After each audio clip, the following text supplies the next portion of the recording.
Hey guys, once again welcome back my YouTube channel. और आज का जो हमारा लेक्चर रहने वाला है वो आपका रहेगा बीए सेकेंड ईयर से रिलेटेड, जिसमें हम देखने वाले हैं हिंदी साहित्य के बहुत ही महत्वपूर्ण प्रश्न जो आपके चैप्टर सेकेंड से रिलेटेड हैं। और चैप्टर सेकेंड जो है वो आपका जयशंकर प्रसाद द्वारा लिखित है। तो सारे क्वेश्चन जो रिलेटेड रहेंगे वो जयशंकर प्रसाद से ही रहेंगे। और जयशंकर प्रसाद को आप अच्छे से पढ़ चुके हैं, आपने 9th से लेकर के 12th में कहीं ना कहीं आपने इनको पढ़ रखा है। ठीक है, आज का सेशन जयशंकर प्रसाद से रिलेटेड रहेगा। तो चलिए फिर स्टार्ट करते हैं। पहला क्वेश्चन यहाँ पे पूछा गया है कि आंसू में कुल कितने छंद होते हैं।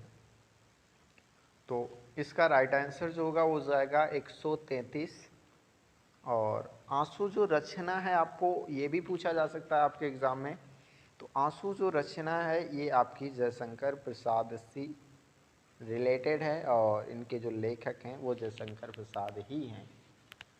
तो यहाँ पे इसका राइट आंसर जो होगा वो 133 हो जाएगा। पर यहाँ पे आपको ये भी याद रखना है कि आंसू जो है वो जयशंकर प्रसाद की रचना है। ठीक है, चलिए अगला क्वेश्चन देखते हैं। अगला है आपका कि कामायनी का प्रकाशन कब हुआ। तो कामायनी जो है 1936 में प्रकाशित हुई थी। तो ऑप्शन डी इसका राइट आंसर हो जाएगा। और कामायनी जो रचना है ये भी आपकी जयशंकर प्रसाद की ही रचना है। ठीक है, किसकी रचना है? जयशंकर प्रसाद की रचना है।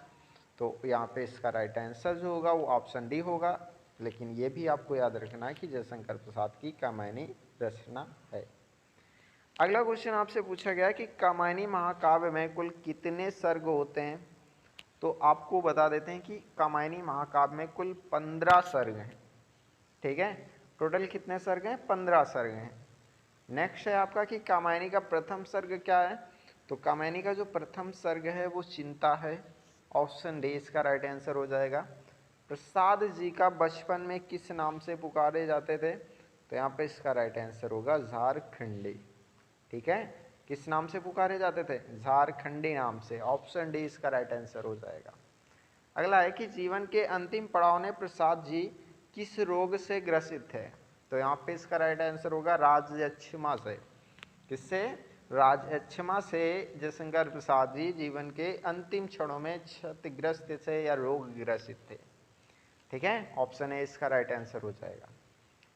और आपसे एक हम्बल रिक्वेस्ट है कि आप वीडियो को लास्ट तक जरूर देखें और आपको लास्ट में लगे कि ये कंटेंट या फिर हम लोग आपके लिए हेल्पफुल कंटेंट प्रोवाइड कर सकते हैं, तब आप हमारे इस चैनल को सब्सक्राइब ज़रूर कर लेना और साथ में बेल आइकन को भी प्रेस कर देना। मैं आपको अच्छे से अच्छा कंटेंट, इम्पॉर्टेंट कंटेंट, आपके एग्ज़ाम के ओरिएंटेड कंटेंट आपको प्रोवाइड करने का प्रयास करूँगा। ठीक है, चलिए नेक्स्ट क्वेश्चन देखते हैं कि कामायनी का प्रकाशन कब हुआ। तो अभी इससे जस्ट पहले हमने एक क्वेश्चन किया है। कामायनी का जो प्रकाशन हुआ था वो 1936 ईस्वी में हुआ था। ऑप्शन ए इसका राइट आंसर हो जाएगा। अगला क्वेश्चन आपका है कि जयशंकर प्रसाद जी की पत्रिका के लिए बराबर लिखते थे। ठीक है, किस पत्रिका के लिए बराबर लिखते थे। तो यहाँ पे इसका राइट आंसर होगा इंदु।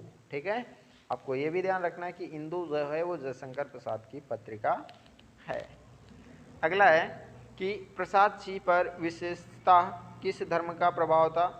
तो शैव धर्म का प्रभाव था। ऑप्शन बी इसका राइट आंसर हो जाएगा। अगला क्वेश्चन है आपका कि कामायनी के लेखक कौन है। अभी आपको बताया, यहाँ पे आपको क्वेश्चन मिला। तो यहाँ पे कामायनी के जो लेखक हैं वो क्या हैं? जयशंकर प्रसाद हैं। अब यहाँ पे एक क्वेश्चन, चलो नीचे क्वेश्चन ही दिया गया है तो आपको यहीं पे बता देते हैं कि कामायनी की जो विधा है वो आपका महाकाव्य है। कौन सा काव्य है? महाकाव्य है। याद रखना है आपको कि जो कामायनी है वो महाकाव्य है। बहुत ही ज़्यादा इंपॉर्टेंट क्वेश्चन है, यहाँ से आपके एग्जाम में क्वेश्चन बनेगा। हो सकता है कि आपका ये सेम टू सेम क्वेश्चन आपको देखने को मिल जाए आपके एग्जाम में। अगला क्वेश्चन कहते हैं कि आपका जो कामायनी का प्रतिपाद्य क्या है। तो यहाँ पे इसका राइट आंसर होगा आनंद की प्राप्ति। क्या है? आनंद की प्राप्ति। ऑप्शन डी इसका राइट आंसर हो जाएगा। कामायनी में कितने सर्ग हैं? अभी आपने जस्ट क्वेश्चन किया है कि कामायनी में कितने सर्ग हैं, वहाँ पे आपको हिंदी में दिया था, यहाँ पे आपको डिजिट्स में दिया गया है। तो यहाँ पे इसका राइट आंसर जो होगा वो आ जाएगा 15 सर्ग।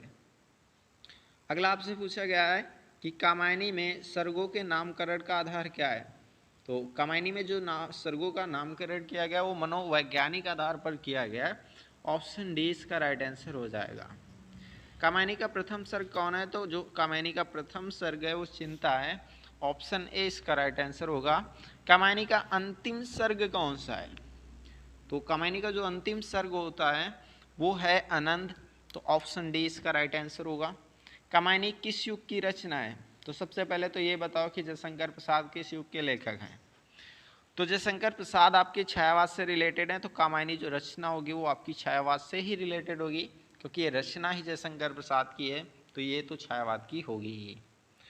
अगला है आपका कि छायावाद के प्रवर्तक कवि कौन हैं। तो अभी आपको बताया कि जयशंकर प्रसाद छायावाद के कवि हैं, तो यहाँ पे जयशंकर प्रसाद छायावाद के प्रवर्तक कवि भी हैं। ऑप्शन ए इसका राइट आंसर हो जाएगा। निम्नांकित विधाओं में किस विधा पर आधारित जयशंकर प्रसाद ने नहीं लिखा। तो जो संस्मरण है आपकी, जो हिंदी साहित्य की एक विधा होती है, उस पर जयशंकर प्रसाद ने नहीं लिखा है। बाकी इन्होंने नाटक भी लिखा है, कहानी भी लिखा है, उपन्यास भी लिखा है। ठीक है, ऑप्शन डी इसका राइट आंसर हो जाने वाला है। अगला है कि जयशंकर प्रसाद का सबसे प्रसिद्ध काव्य ग्रंथ कौन है। तो कामायनी महाकाव्य जो है वो जयशंकर प्रसाद का सबसे प्रसिद्ध काव्य ग्रंथ है। निम्नलिखित में कौन सी रचना जयशंकर प्रसाद की नहीं है। तो देखो, कामायनी आपको जयशंकर प्रसाद की आपको पहले ही बता रखा है, आंसू भी आपकी जयशंकर प्रसाद की आपको पहले ही बता दिया, और आपको ये बता रहे हैं कि लहर भी आपकी जयशंकर प्रसाद की रचना है। अब आपको ये तीनों मिल गई हैं जयशंकर प्रसाद की रचना। तो ये जो आपकी युगवाणी है ये सुमित्रानंदन पंत जी की है, तो यहाँ पे ये इसका राइट आंसर हो जाएगा। ठीक है, अगला देखते हैं। अगला आपका है कि छायावाद का अंत क्यों हुआ। तो छायावाद का जो अंत हुआ है वो वास्तविक सुख दुख की अभिव्यक्ति के कारण इसका अंत हुआ है। ऑप्शन डी इसका राइट आंसर हो जाएगा। चलिए अगला क्वेश्चन देखते हैं। अगला क्वेश्चन है आपका कि निम्नांकित में से कौन सा महाकाव्य जयशंकर प्रसाद का है। तो कामायनी महाकाव्य जो है वो जयशंकर प्रसाद का है। आंसू रचना जयशंकर प्रसाद की है। उर्वशी रामधारी सिंह दिनकर की है, तो ये आपका होगा नहीं। और यहाँ पे आपसे पूछा गया कि महाकाव्य कौन सा है, तो आपका जो है कामायनी वो आपका जयशंकर प्रसाद का महाकाव्य है। अगला है कि निम्न इनमें से कौन सी छायावादी कवि नहीं है। तो रामधारी सिंह दिनकर आपकी छायावादी कवि नहीं है। बाकी आपका जयशंकर प्रसाद, सुमित्रानंदन पंत, सूर्यकांत त्रिपाठी निराला, इनको हम क्या कहते हैं, ये सारे के सारे छायावादी कवि हैं। और छायावाद के स्तंभ की बात करते हैं तो उसमें आपके जयशंकर प्रसाद, सुमित्रानंदन पंत, सूर्यकांत त्रिपाठी निराला और महादेवी वर्मा आती है। ये भी आपको रखना है, याद रखना है कि छायावाद के स्तंभ की बात करेगा तो ये आपके तीन तो आएंगे ही, और लास्ट की जो चौथी स्तंभ होती हैं वो आपकी जयशंकर प्रसाद के साथ महादेवी वर्मा जी आती हैं। ठीक है, तो यहाँ पे इसका जो राइट आंसर होगा वो रामधारी सिंह दिनकर इसका हो जाएगा। अगला क्वेश्चन है कि प्रसाद जी द्वारा रचित विरह काव्य कौन सा है। तो यहाँ पे इसका राइट आंसर होगा आंसू, अरुण या मधुमेह, अरुण या मधुमेह देश हमारा है नामक गीत कवि की किस गीत के कृतिका है। तो यहाँ पे इसका राइट आंसर होगा चंद्रगुप्त। बीती विभावरी जागरी नामक गीत किस कृति से लिया गया। तो ये आपका लहर से लिया गया है, और लहर जो है आपकी जयशंकर प्रसाद की रचना है। ठीक है, झरना भी जयशंकर की है, ध्रुव स्वामिनी भी जयशंकर की है, और चंद्रगुप्त भी जयशंकर की है। लेकिन जो आपका वीति विभावरी जागरी जो रचना है, जो आपकी गीत है, वो आपका लहर से लिया गया है, तो लहर आपका राइट आंसर हो जाएगा। कामायनी के छायावाद का उपनिषद का किसने कहा है। तो यहाँ पे इसका राइट आंसर होगा शांत प्रिय द्विवेदी ने। इनमें से कौन सी कृति प्रसाद जी की नहीं है। तो जो आपकी पल्लव है वो आपकी प्रसाद जी की नहीं है। बाकी कानन कुसुम, कामायनी और लहर जो है वो आपकी जयशंकर प्रसाद की ही रचना है। जयशंकर प्रसाद जी के कुल कितने वर्ष की आयु प्राप्त की। तो यहाँ पे 47 वर्ष की आयु इन्होंने प्राप्त की, और 47 वर्ष की आयु के बाद इन्होंने मृत्यु को प्राप्त कर लिया। ठीक है, चलिए अगला क्वेश्चन देखते हैं। और अगले आपके ये क्वेश्चन जो आपके हैं, अगला है कि कामायनी के अध्ययन की समस्याएं पुस्तक के रचयिता हैं। ठीक है, तो यहाँ पे इसका राइट आंसर होगा डॉक्टर नागेंद्र। ऑप्शन ए इसका राइट आंसर होगा। कामायनी दोष रहित दूसर सहित नामक पुस्तक किस लेखक की है? तो यहाँ पे इसका राइट आंसर होगा रामधारी सिंह दिनकर। कामायनी का पात्र इंदा प्रतीक है, ठीक है, तो बुद्धि का प्रतीक है। तो यहाँ पे हमने कुछ लगभग 40 के अराउंड क्वेश्चन किए और आपके एग्जाम के लिए काफ़ी ज़्यादा महत्वपूर्ण यहाँ पे क्वेश्चन रहने वाले हैं। तो अगर आपको लग रहा हो कि आपके एग्ज़ाम के लिए ये हेल्पफुल है तो आप इसको ज़रूर हमारे इस चैनल को सब्सक्राइब कर लीजिएगा।